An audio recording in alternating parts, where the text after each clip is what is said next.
মহিলাদের নরমাল ডেলিভারির জন্য কোরআনের একটি আয়াত বেশি বেশি পড়বেন। বর্তমানে আমাদের সমাজের ভিতরে সিজারের হার অনেক বেশি বেড়ে গেছে এবং অনেকে মনে করে সিজারে ব্যথা কম লাগে, কিন্তু আমরা বলতে চাই যদি নরমালি ডেলিভারি হয় সেখানে অবশ্যই কষ্ট আছে, তবে সেটা যখন সন্তান প্রসব হয়ে যায় তারপরে কিন্তু আল্লাহ রহমতে আর কোনো কষ্ট থাকে না। কিন্তু দেখা যাচ্ছে সিজার করলে সারাটা জীবনের জন্য সে পঙ্গু হয়ে যায় এবং সিজার করলে 3টা থেকে 4টার বেশি বাচ্চা নেওয়া যায় না।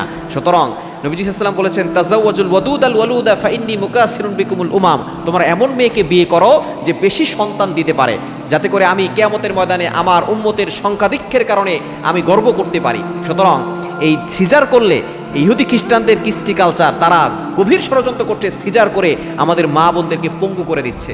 সুতরাং এখানে কোরআনুল কারীমের একটি আয়াত পড়বেন, কারণ কোরআনের ভিতরে আল্লাহ পাক রব্বুল আলামিন শেফা দিচ্ছেন।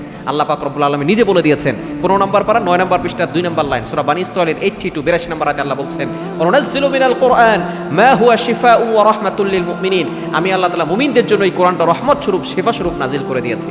সুতরাং পবিত্র কোরআনুল কারীমের একটি আয়াত, তবে এটা হাদিস দ্বারা প্রমাণিত না, তবে আমরা যাদেরকে বলেছি তারা উপকার পেয়েছে।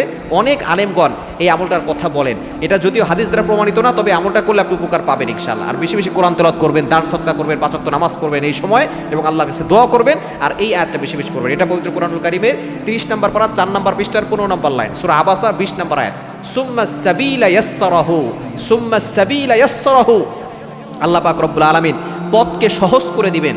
যে নতুন মেহমান আসবেন তার পথ আল্লাহ তাআলা সহজ করে দিবেন। এই আমলটা বেশি বেশি করবেন, সুম্মাস সাবিলা ইয়াসসারাহু। এই আমলটা যদি বেশি পড়েন, দুরূদ শরীফ বেশি বেশি পড়বেন, 5 ওয়াক্ত নামাজ পড়ে আল্লাহর কাছে দোয়া করবেন, দুরূদ শরীফ পড়বেন এবং বিশেষ করে সূরা ইয়াসিনের তেলাওয়াত করবেন, কোরআন তেলাওয়াত করবেন, দেখবেন আল্লাহ পাক রব্বুল আলামিন নরমাল ডেলিভারির ব্যবস্থা করে দিবেন ইনশাআল্লাহ।